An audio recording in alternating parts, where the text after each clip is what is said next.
Oh, KC, are you here? I am here. Hi. Sorry, I couldn't hear you over the circus that's going on upstairs. Right?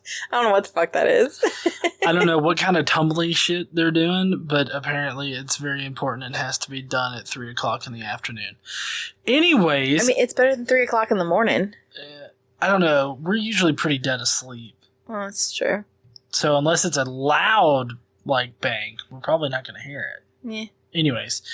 All right. So today we have more Bible story. Are you guys ready to get a verbatim account of what we are about to go through? I will literally only recite the Bible. You do this every time, and you don't ever recite the Bible. Is what I'm going to do. Okay. Do you need the book? No. Oh, okay. I'm that good because I've read every single part of the Bible, unlike G-Man. So, today Solomon's going to go limp and flaccid.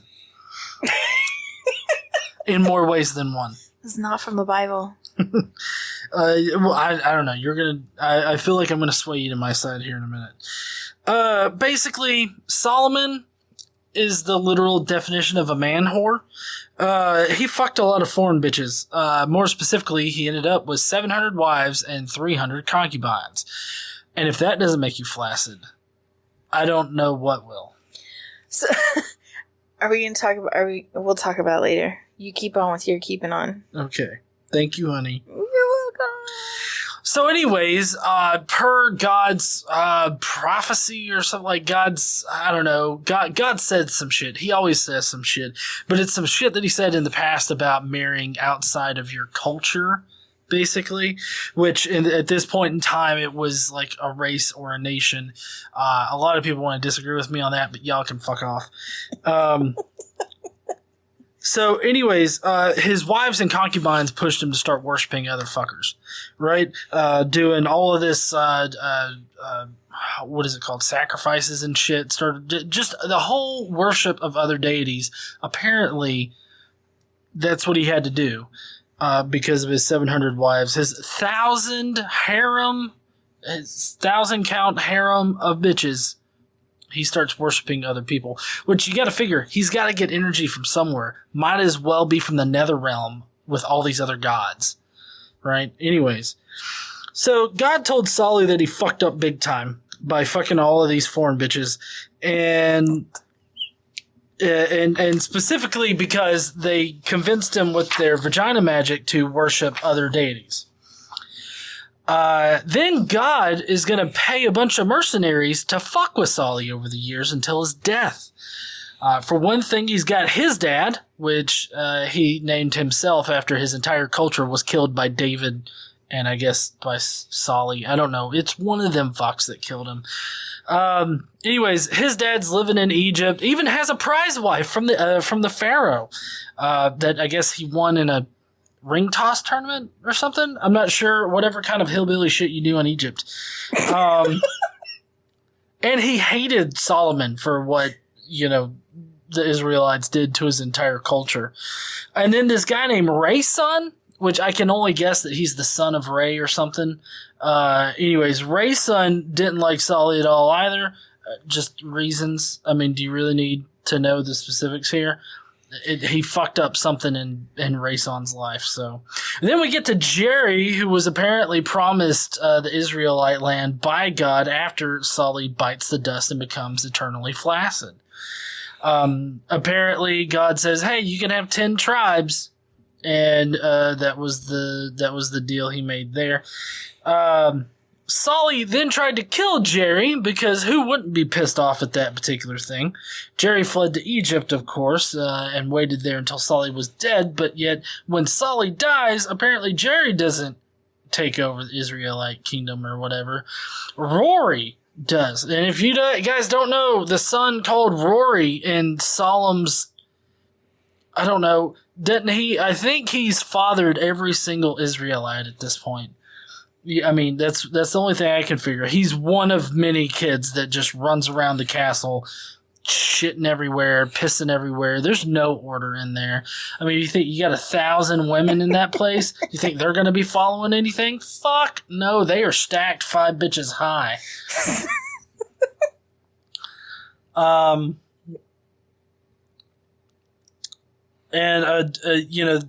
this is the first time that Rory pops up, and then Solly dies. I'm guessing mid-copulation with... He probably just does a RN Jesus type situation at the end. It's just like, oh, random bitch. And it's sort of like that Price is Right wheel. Flips it, and it lands on a picture. Of course, he's got to figure out who it actually looks like. Because they probably all look the same at some point. The flurry of vagina magic. The end. That was not verbatim. I feel like it mostly was. I took some liberties to spice it up a little bit. Oh, but, just a few? Yeah. The stacking the 5 bitches high is definitely in the Bible. Is it? Yeah. Yeah? Vagina magic, is that in the Bible? Yep. Okay. Also, I don't think there's anybody in the Bible named Rory. We'll find out. Okay.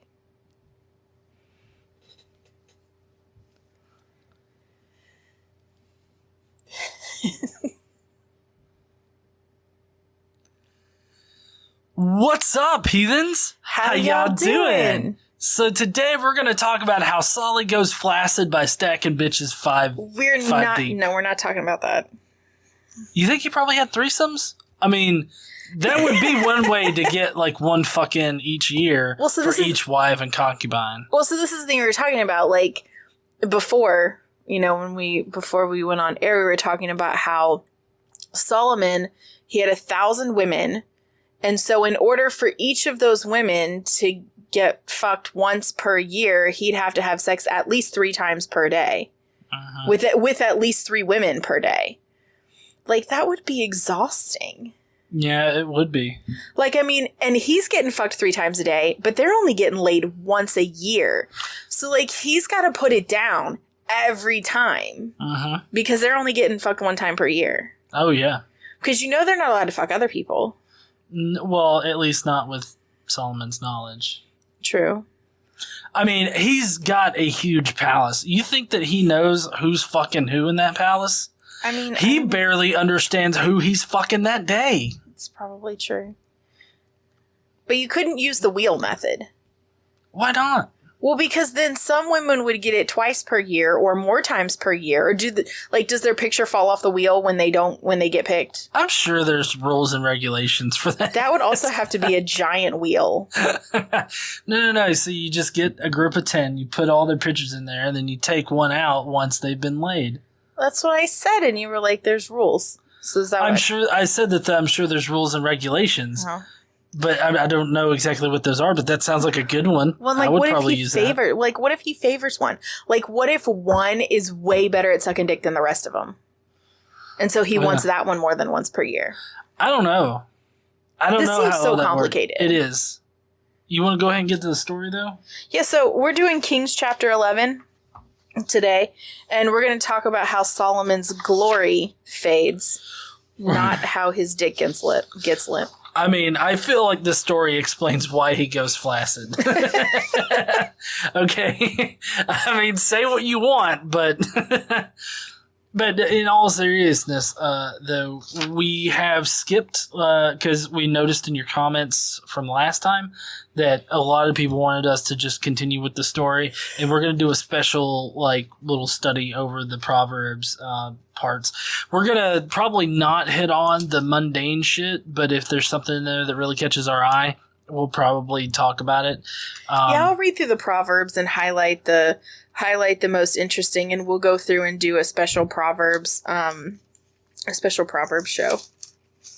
Sounds like a plan. Yeah. All right, so let's get in on the story today. We've got Solly goes, what? He's limp?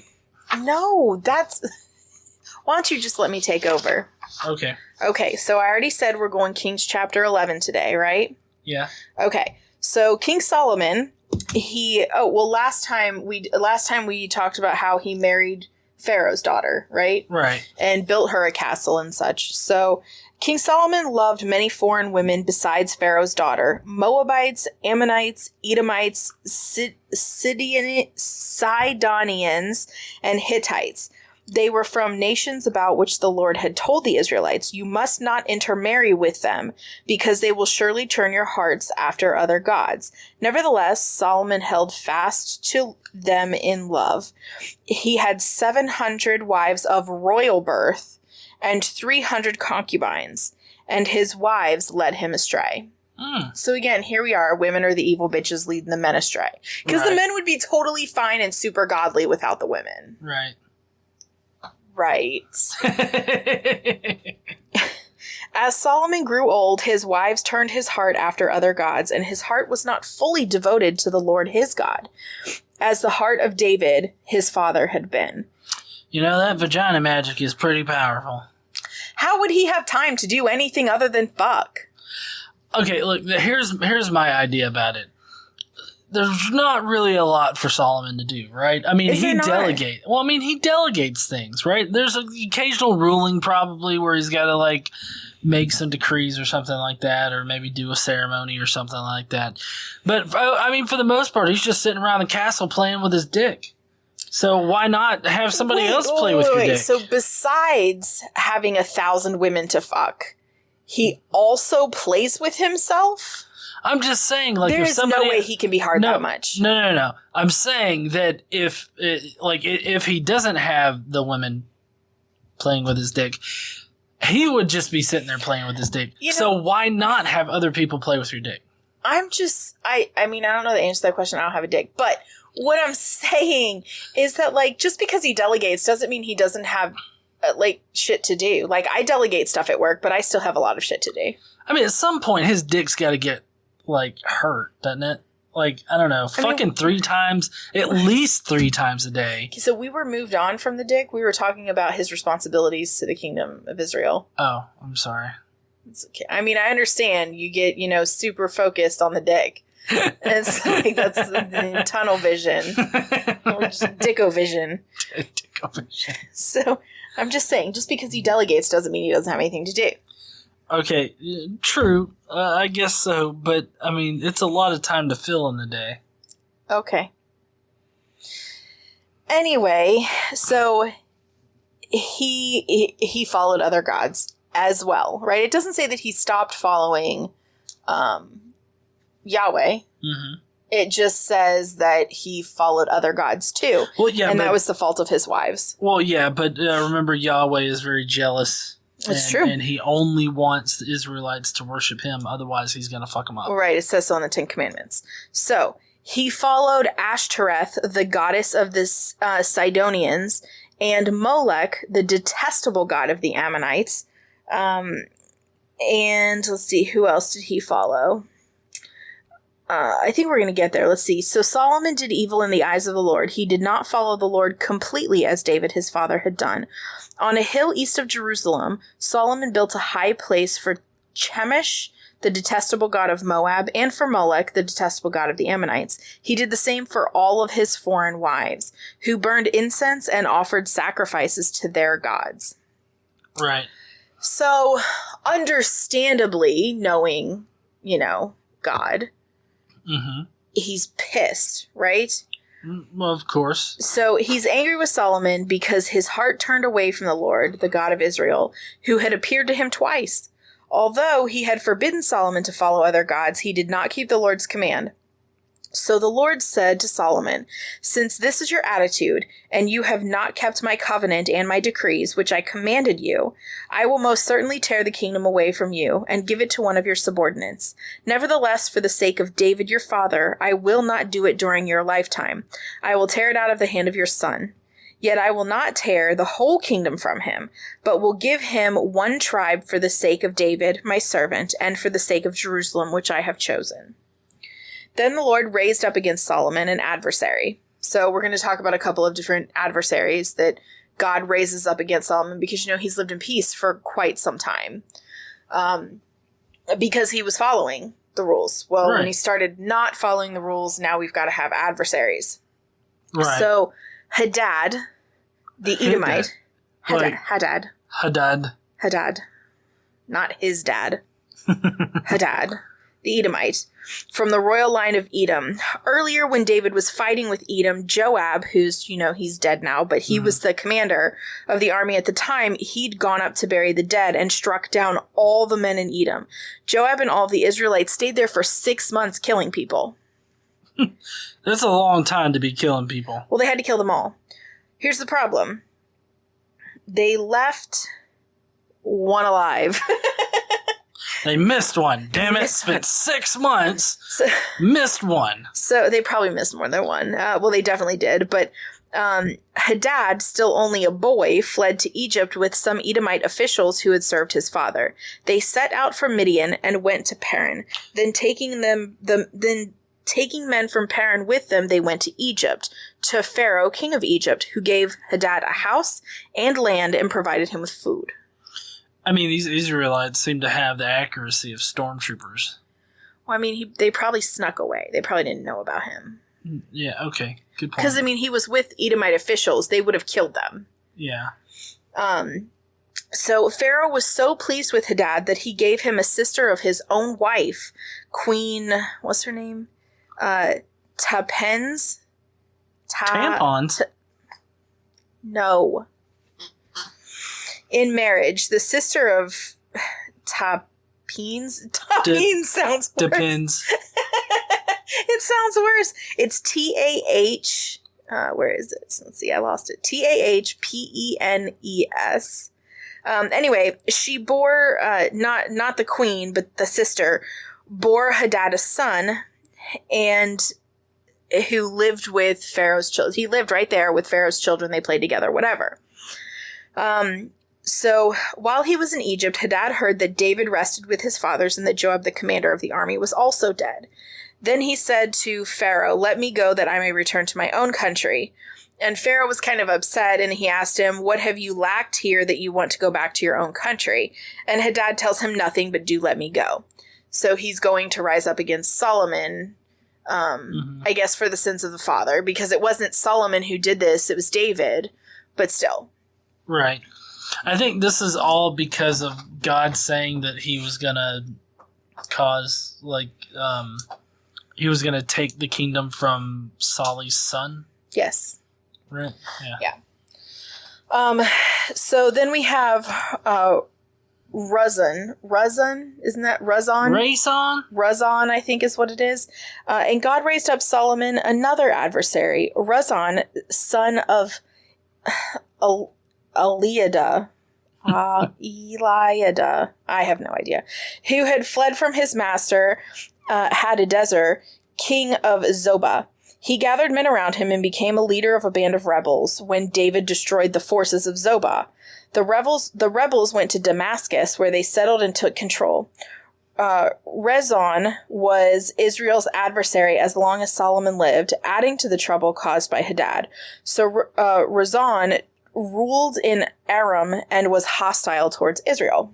Okay, so let me get this straight. Solly takes 1,000 foreign women. Yes. Right? And starts building up all this shit. God gets pissed, and then immediately afterwards, these people start causing shit in his territories. Yeah, but here's the thing. God's not pissed about the women. Oh, well, no. I mean, if Solomon would have forced them to become Jews, or, well, I guess not Jews technically at this point. Israelites. Well, not Israelites, but worship him. Worship Yahweh.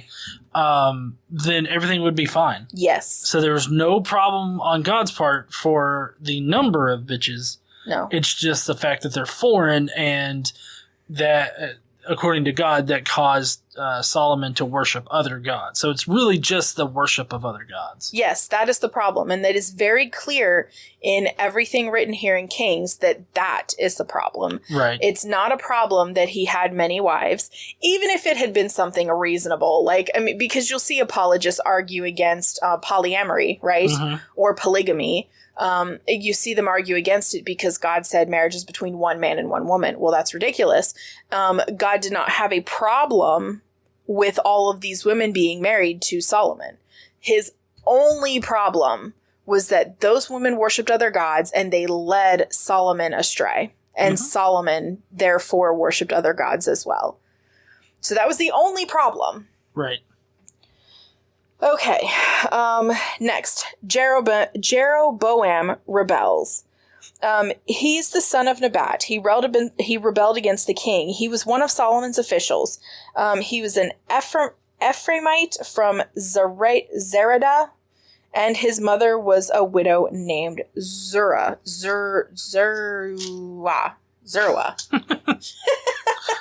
I'm really good at this.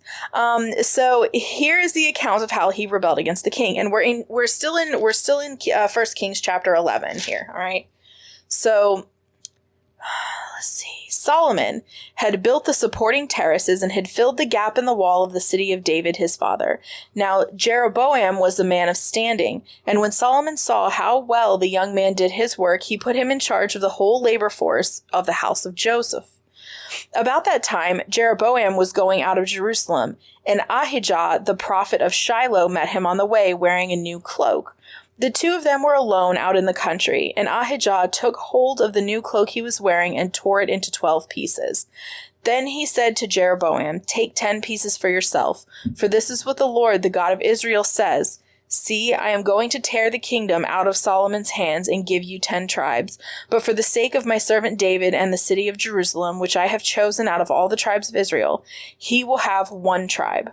I will do this because they have forsaken me and worshipped Ashtoreth, the goddess of the Sidonians, Chemosh, the god of the Moabites, and Molech, the god of the Ammonites, and have not walked in my ways, nor done what is right in my eyes, nor kept my statutes and laws as David, Solomon's father, did. But I will not take the whole kingdom out of Solomon's hand. I have made him a ruler all the days of his life for the sake of David my servant, whom I chose and who observed my commands and statutes. I will take the kingdom from his son's hands and give you 10 tribes. I will give 1 tribe to his son, so that David my servant may always have a lamp before me in Jerusalem, the city where I chose to put my name. However, as for you, I will take you, and you will rule over all that your heart desires. You will be king over Israel. If you do whatever I command, and you walk in my ways, and do what is right in my eyes by keeping my statutes and commands, as David my servant did, I will be with you. I will build you a dynasty as enduring as the one I built for David, and will give Israel to you. I will humble David's descendants because of this, but not forever." Solomon tried to kill Jeroboam, but Jeroboam fled to Egypt to Shishak, the king, and stayed there until Solomon's death. Right. So that was God giving it to Jerry. Well, that was the prophet telling Jerry that God was going to give it to him. Oh, okay. Mm-hmm. I forgot. God's got to go through intermediaries. Yeah. So it was a seer. Yeah. Well, I don't understand why now he's got to go through seers. Like before, he just directly talked to Moses and Noah and shit. And apparently, now it's these people are not good enough. Yeah. Now it's just like, listen, I'm done talking with the fucking Trumpites. I'm just gonna deal with my prophets from now on. I just can't handle this shit. Oh. Yeah. So toward the end, now in the Daily Bible, like the actual book we're using, this day actually ends here, and then it moves into Ecclesiastes, and it kind of arranges Ecclesiastes topically by like morality and importance of the present, things about human pursuits, wisdom, labor, emptiness of wealth. It's got all kinds of little proverby type of things, right? Mm-hmm. And we're going to skip over that to finish 1 Kings chapter 11, okay? Okay. So it's just a really small part that's left. So as for the other events of Solomon's reign from beginning to end, are they not written in the records of Nathan the prophet, in the prophecy of Ahijah the Shilonite, and in the visions of Iddo the seer concerning Jeroboam and son of Nebat? Solomon reigned in Jerusalem over all Israel 40 years. Then he rested with his fathers and was buried in the city of David, his father. And Rehoboam, his son, so this was Solomon's son, succeeded him as king. Oh, okay. Mm-hmm. Well, I wonder, I mean, that's of course like what would happen, but since God told Jerry that he's actually going to get it, I wonder if maybe later we're going to see the return of Jerry. Well, I mean, so what God said was that he wasn't going to rip the kingdom from Solomon's hands. He was going to rip it from the hands of his son. So his son has to take over as king. Right. In order for someone else to come in and take it from him. Right. Yeah. So that's what I mean. I feel like Jerry's going to come back with the vengeance of 1,000 virgins. Oh, yeah. We're going to see Jerry again. No worries. Okay. Well, that's going to be it for today. We've got more story next week. What are we going to... Next week, we're going to move into 1 Kings chapter 12. Let's see. Are we going to do some 12 and 13 tomorrow? Damn. Solomon doesn't even make it out of Kings. Mm-mm. Yeah, we're going to do 12 and most of 13. 1 Kings chapter 12 and most of 13. And we're going to talk about the division between Israel and Judah, because you see what God did is he split the kingdom. So now there's all of the tribes of Israel save one under one king, and then Judah under another king. Oh. The one that Solomon's family still gets, that David's lineage still gets the one tribe. Oh, so that's why they become the Jews? We're going to get into it. I'm so ready for them to become the Jews already. It's like the next step in evolution. So we'll see what happens. We're going to see Jerry next time. Mm-hmm. Jeroboam, we're going to see him next time. And we're going to see what happens. And we're going to see this divide start between Israel and Judah. So that's what's going to happen. Next time we're going to have some prophets. And we're going to have some killing. Yeah. We're going to have some killing going on. So it should be interesting. Okay. Mm-hmm. All right. More killing next week, guys. Tune in for some American violence in the Bible, because that's what we're going to be going over. Yep, we are.